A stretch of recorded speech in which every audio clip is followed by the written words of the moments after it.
Dr. Jabbar Patel ji, Dr. Raj Purohit ji, Shri Surendran ji, MIT के संस्थापक doctor Vishwanath Karad जी, उनके सुपुत्र राहुल कराड जी, जम्मू कश्मीर के आदर्श विधायक श्री ज़हूर अहमद मीर जी, मेरे युवा मित्रों, friends, I'm very pleased to be here in your midst today. My first experience of the Indian Students' Parliament. Congratulations to my young dear friend Rahul Karad. I have been to MIT many times in the past, and each time I have seen it grow bigger, more prestigious, and more ambitious. MIT, may be the brainchild of Dr. Vishwanath ji, but the MIT School of Government is the brainchild of Rahul Karad. यह जो पिता पुत्र द्वय है, उनकी बहुत बड़ी सेवा हो रही है और मैं आशा करता हूं कि यह सेवा बढ़ती जाए, महाराष्ट्र के लिए, भारत के लिए और आगे चलकर भारत के बाहर भी. Friends, I would have really liked to meet Shri Yogendra Yadav ji here, whose name was mentioned as one of the participants in this session, and personally congratulated him on the spectacular victory of the Aam Aadmi Party in the recent Delhi Assembly elections.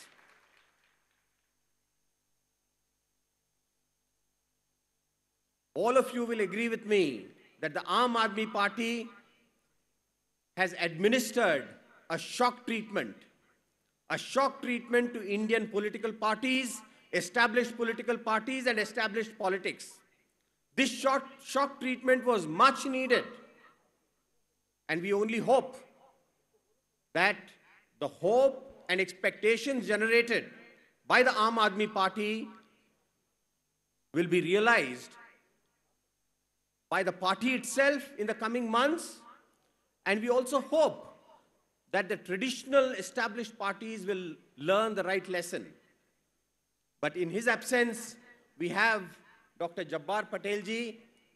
He's not from the field of politics, but those of you who are outside Maharashtra should know that he has made some of the best films for political awakening in India. I have especially liked your film on Dr. Ambedkar.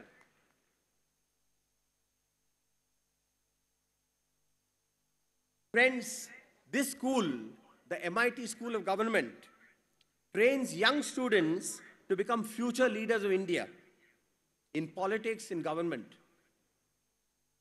But Rahul Karad is that rare leader who is neither in politics nor in government, and yet manages to bring leaders of all political parties on the MIT platform year after year after year.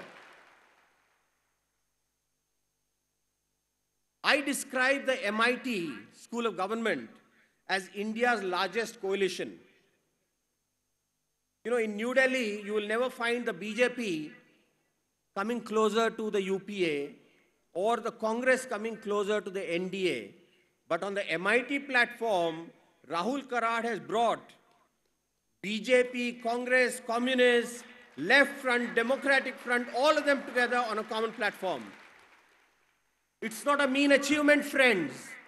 India needs such platforms which enables these people to come together, transcending political barriers, transcending ideological barriers, and have a dialogue, a constructive dialogue for the good of the country. And therefore, I want to congratulate MIT and congratulate Rahul ji. Friends, MIT has many firsts to its credit, proud firsts. But among them, I consider the Indian Students' Parliament as a truly commendable initiative. The name Parliament associated with this annual session is significant, and I want to dwell a little on the significance of calling this Parliament. India has adopted the parliamentary form of democracy. India's parliament, as we all know, is situated in Delhi. Then why has that parliament come here? It's not a rhetorical question. It goes to the heart of what democracy is all about. The essential characteristic of democracy, of parliament, is that it's a consultative body, it's a deliberative body, a body that deliberates on the issues of national and societal importance. Of course, the parliament in Delhi is a unique one. It is established by the Constitution of India, and therefore it's not just a consultative body, but also a legislative body. It has the power to enact laws. But friends, it would be wrong for us to think that there can be only one parliament in India.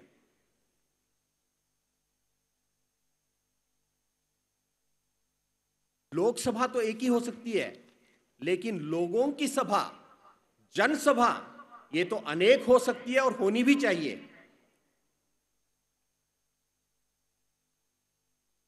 किसानों की सभा, किसानों की पंचायत कहिए, किसानों का parliament कहिए, छात्रों का पार्लियामेंट, उद्योजकों का पार्लियामेंट, धार्मिक नेताओं का पार्लियामेंट। हम देख रहे हैं स्वामी विवेकानंद जी का चित्र यहां। He participated in the world's first parliament of world religions. It was also called parliament. So parliament means a place where there is meaningful dialogue. Now this has become all the more necessary, friends, because the real parliament, the constitutionally established parliament, unfortunately has become dysfunctional. मैं अभी आपके जो युवा छात्र हैं उनके भाषण सुन रहा था और आप बिल्कुल स्तब्ध होकर सुन रहे थे। ऐसा दृश्य कभी आपने भारत के संसद में देखा है?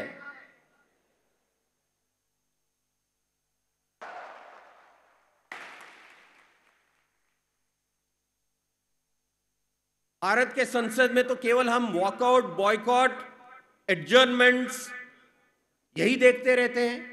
कोई चर्चा होती ही नहीं, शोर शराबा, स्लोगनियरिंग। तो इसलिए आप जो एक उदाहरण प्रस्तुत कर रहे हैं मित्रों, यह बहुत ही महत्वपूर्ण, उपयुक्त उदाहरण है। Please keep it up, become more disciplined, become more involved, discuss across ideological differences, differences of politics, social differences, because each of you, as is envisaged by this parliament, is expected to become tomorrow's leader. You should set a new example, a different example, a better example.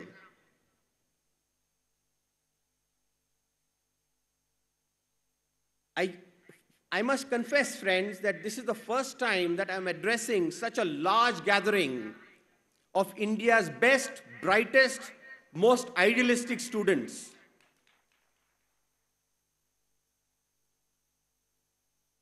Young, not only in age. You know, youth is not an attribute of age. Young in idealism, young in commitment, young in adventurism, young in terms of ambition, young in terms of innovation, the determination to do new things in spite of all odds. But young also, as our philosophy, our culture, our spiritual traditions teach us, young also in your willingness to learn from elders. There should be no arrogance amongst young people that the elders have messed up things, so we don't need their advice. We alone can set things right. Don't think so. Because those who are old, who are elders, they were also at one time young people like you. They were also patriotic. They were also dreamers like you. They were also idealistic. They struggled. They succeeded in some things. They failed in others. So learn from their mistakes, but respect them and try to go beyond them. Learn from the past, but never remain prisoners of the past.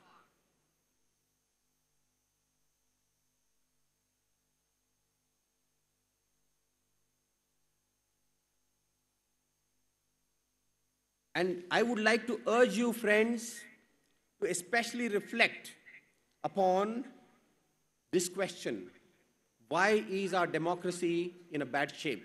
Which is the subject of this particular session. But before I give my views on what is wrong with our democracy, why is it that we have come to a stage when one of your young representatives was talking about Indian democracy and in his own enthusiastic or over-enthusiastic way, he said, the real Dakus are sitting in parliament, on all of you clapped. But I felt very sad. Why have we come to this stage? You should reflect upon this. But while you reflect upon this, you should also know that in spite of all the shortcomings, our democracy, our parliamentary form of democracy, has fared better than others. Just look at our neighborhood. Just a few days ago, elections were held to Bangladesh Parliament. What a farcical election it was. Even before the elections were held, the ruling party got the majority. Out of 300 seats, 154 were elected unopposed. Bangladesh is in turmoil. Pakistan, आप सब जानते हैं कि पाकिस्तान में क्या होता है. पहली बार in 67 years, for the first time, an elected government completed 5 years. For the only first time, और हर बार लगता था कि क्या मुशर्रफ साहब फिर से सत्ता काबिल करेंगे या कयानी साहब कैप्चर करेंगे. Somehow or the other, the government completed 5 years, which means that even Pakistan is in doldrums as far as democracy is concerned. Nepal is not able to even draft and adopt a constitution. The problems in Sri Lanka are well known. Above us, to the northwards, China, there is no democracy, there is no parliament. It's a parliament that belongs to the Communist Party. One party rule. So if you look at all this, we certainly have achieved something, and we should be proud of what we have achieved. We should protect what we have achieved and resolve to go forward. Nevertheless, we cannot turn a blind eye to the shortcomings of our parliamentary democracy. And the biggest shortcoming, the biggest blot on our democracy is how the power of money is increasingly dominating democracy, is desecrating democracy, damaging democracy, and as a result, more and more people are becoming cynical. They're becoming frustrated. And the emergence of the Aam Aadmi Party, friends, is a sign of people's frustration and also a sign of their determination to try something new. Why is this so?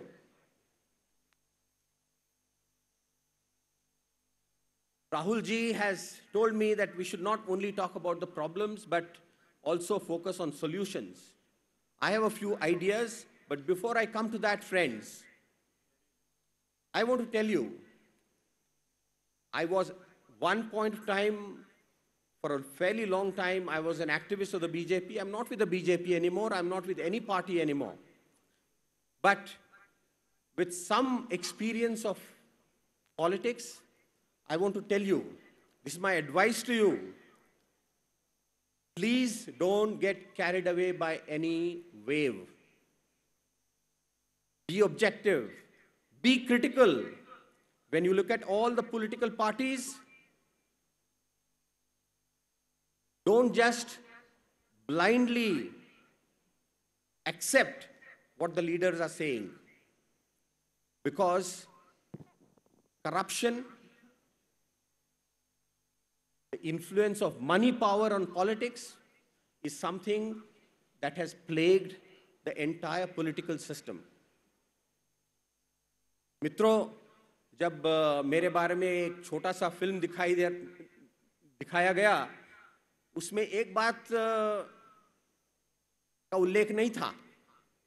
2008 में ये जो influence of money on politics, इसको expose करने के लिए मैंने एक छोटा सा प्रयास किया था। उस समय मैं भारतीय जनता पार्टी में था और भारतीय जनता पार्टी के नेता और कुछ सांसद, हम सब ने मिलकर तय किया कि 2008 जुलाई महीने में, आपको शायद याद होगा, एक बहुत शर्मनाक घटना हुई। The most shameful episode in the history of Indian Parliament. UPA 1 government had been reduced to a minority because the left parties had withdrawn their support to the UPA government. The issue was the Indo-US nuclear deal. I still have very high regard for Dr. Manmohan Singh. I regard him as one of the better prime ministers that we have had. And I said so openly a few days ago, and a lot of my previous party colleagues were not happy with me at all. But nevertheless, I think that under Dr. Manmohan Singh ji's prime ministership, the way in which elected members of parliament belonging to the opposition parties were purchased just to ensure that the government survived the trust vote in the Lok Sabha was a very shameful episode. 10 crores, 20 crores, 25 crores were paid to each member of parliament to cross over and support the government. We tried to expose it. That scandal is called the cash for vote scandal.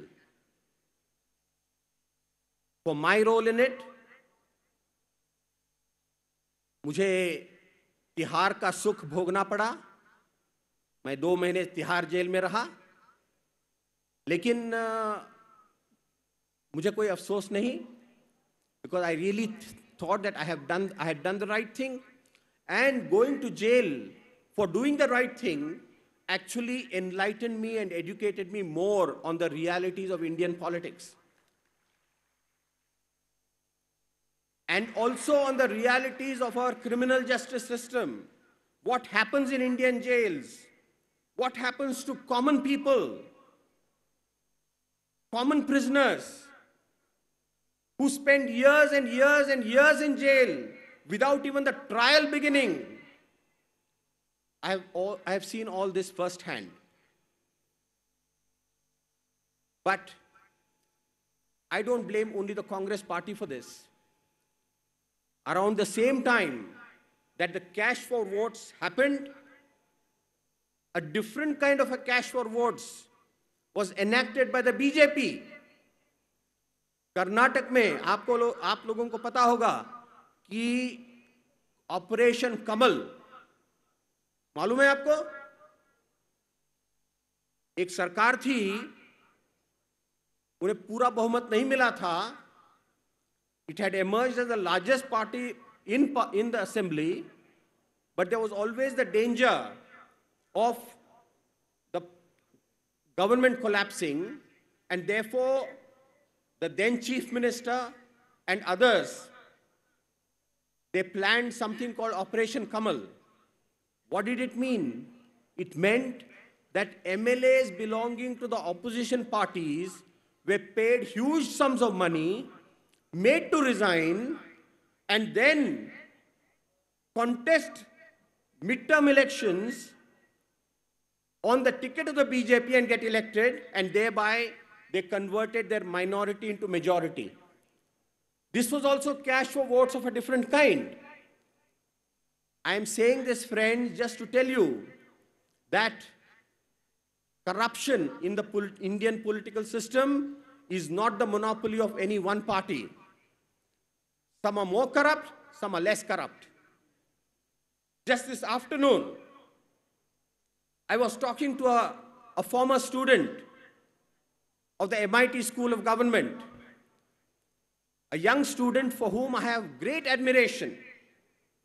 After having studied in this school, he has gone back to his village in Maharashtra and is serving the people with utmost dedication. And of course, he believes that he should serve the people even in the field of politics. He wants to contest elections. And he deserves to contest elections and even get elected. But he was telling me, I don't want to take the name, but what I'm telling you, friends, is very authentic. This young friend says that I wanted to contest the election as a candidate of a particular party. And that party told him, ठीक है, तुम्हाला आम्ही ticket देऊ, पण तुम्ही आम्हाला 5 कोटी द्या. Look at this. This also is cash for vote of a different kind. Today, in many political parties, I'm not saying all political parties, it has become a norm for the candidate to pay money to the party leadership in crores of rupees just to become a candidate. If this is how our elections are conducted, what can become of our democracy? I know of cases where of course all this you also know, candidates pay 10,000, 15,000 rupees per voter. They are spending crores and crores of rupees in elections. Is this how elections are to be fought? Is Parliament for sale? Is the Vidhan Sabha for sale? Is the Panchayat for sale? And if Parliament becomes a marketplace, what will happen to India's democracy? अब पहले जो हम Bangladesh, China, Pakistan की तुलना में अपने आप को हम देखकर गर्व महसूस करते थे, लेकिन यदि यह आगे बढ़ा, बहुत बड़ा खतरा है मित्रों. इस खतरे को समझना चाहिए. We must remove the blot of money power on Indian politics. Now I come to some positive things that we can do to reduce corruption in politics. We cannot completely eliminate, but what can we do? I believe that we must first of all admit that political parties need money. Where will the money come from? If Indian democracy needs political parties, we are a multi-party democracy, then it is a responsibility of the people to fund the political parties and also to fund the elections. So one big change that we should bring about is let there be a certain tax. आज हम सर्व शिक्षा अभियान के लिए थोड़ा tax पे surcharge देते हैं. नेशनल हाईवे डेवलपमेंट प्रोजेक्ट के लिए पेट्रोल और डीजल पर हमने सरचार्ज के लिए मंजूर हो गए. तो भारत की जनतंत्र को चलाने के लिए जनता क्यों टैक्स नहीं देना चाहिए? Otherwise, these political parties will depend on builders, depend on contractors, will depend on big industrialists. And sometimes they have even depended on money coming from abroad, which is cancerous. So, my first solution is that let us urge funding of political parties and funding of elections by the people of India. There is a benefit in this, friends, because if people fund political parties, then they can demand accountability. आप सबको मालूम है कि कुछ महीने पहले there was a demand to bring political parties under the purview of RTI. All the political parties said no, we don't want to come under RTI. But imagine when every citizen pays a little for the legitimate activities of the political parties and also for their election needs, then every citizen also has a right to demand how the money is spent. So we need accountability from political parties. And as someone who has worked very closely in the political system, I can tell you, friends, as far as funds collection are concerned and expenditure is concerned, there is absolutely no transparency in any political party. कोई भी किसी भी party का treasurer जो है वो अपने party के ही सदस्यों को कभी भी बैलेंस शीट नहीं दिखाता है, कितना पैसा आया, कहां से आया, कैसे गया. Nobody knows. We must have transparency in the functioning, the financial functioning of political parties. My first suggestion. My second suggestion is that we should, as is envisaged by our constitution, executive is different, legislative wing of democracy is different. Unfortunately, today, only people who are elected as MPs and MLAs become ministers. Why should this be so? Government, the cabinet, the council of ministers is part of the executive. Why should only MPs and MLAs become ministers? In many countries in the world, the ministers are not elected representatives. They are chosen on account of their expertise, their competence, their qualification. India is today facing very complex challenges. आप ये बताइए कि oil and natural gas या power ministry Bharat की बिजली की समस्या हल करने के लिए कोई इस क्षेत्र में जो जानकार है, जो एक्सपर्ट है, वो मंत्री होना चाहिए. एनवायरनमेंट है तो एनवायरमेंटलिस्ट मंत्री होना चाहिए. साइंस एंड टेक्नोलॉजी है तो कोई ऐसा मंत्री होना चाहिए who has been with the field of science and technology. So my second suggestion is that we should de-link executive and legislative wings of democracy and have at least 25% of the ministers coming from outside parliament and outside Vidhan Sabha. This will reduce the importance of money in Indian politics. My third suggestion is that our democracy to be truly representative, we should have proportionate representation. Today, in many constituencies, hardly 40, 50, 60% people vote. And out of the 60, if there are some 5 or 6 candidates, the person who actually manages to win will have the mandate of just about 20, 30% of the total electorate. Is it representative? It is not. What about those parties that can only have 5% or 6% or 10% of the total votes, but never get elected. They can't have a single candidate elected. So, in the spirit of democracy, in the spirit of representativeness of democracy, I think the time has come at least to have some members of our parliament and state legislatures who come from this new mechanism of proportionate representation, which means that the parties then will have to spend less on getting their people elected in parliament, which means the money power, the domination of money power will to that extent come down. Next, we simply have to decentralize.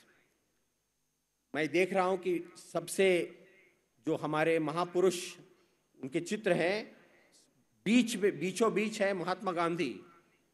Mahatma Gandhi's call all along the course of the freedom struggle was that we should have in free India a political system, a governance system based on decentralization of power. Today there is too much centralization of power in New Delhi and in the state capitals. Decentralization is absolutely must, because the closer you have people wielding power, they are to the people, the more vigilance people can have on the functioning of those representatives. Mitro, I shall end my remarks, just two things. You know, we can have many technical solutions, but unless there is an ethical revival, a moral revival in Indian politics, people will always find ways to subvert every new solution that you put forward. तो इसलिए मुझे फिर से याद आता है गांधी जी का स्वराज स्वाधीनता आंदोलन के समय उन्होंने कहा कि स्वराज का मतलब केवल पॉलिटिकल फ्रीडम नहीं है. स्वराज यानी स्व का राज नहीं, स्व पर राज. स्व पर राज, which means self-control. We need people in politics who are capable of self-control. Our self, friends, again Mahatma Gandhi says, self is the individual self, the society self, the nation self, the entire humanity as self, but there is a larger self, S, self with capital S, that is the Paramatma. हम सबको उस परमात्मा के अधीन होना चाहिए, परमात्मा का राज होना चाहिए. जब हम परमात्मा की सोचकर हम अपना काम करेंगे तो गलतियां नहीं करेंगे, भ्रष्टाचार नहीं करेंगे, दुराचार नहीं करेंगे. तो इसलिए जब हम चाहते हैं कि भारत की इस राजनीति में यह लोकतंत्र रहे, धनतंत्र न बने, तो इसमें एक नैतिक रिवाइवलिज्म की आवश्यकता है. इन्हीं शब्दों के साथ मैं राहुल जी का आभार मानता हूं, आप सबका आभार मानता हूं. बहुत बहुत धन्यवाद. जय भारत और जय लोकतंत्र.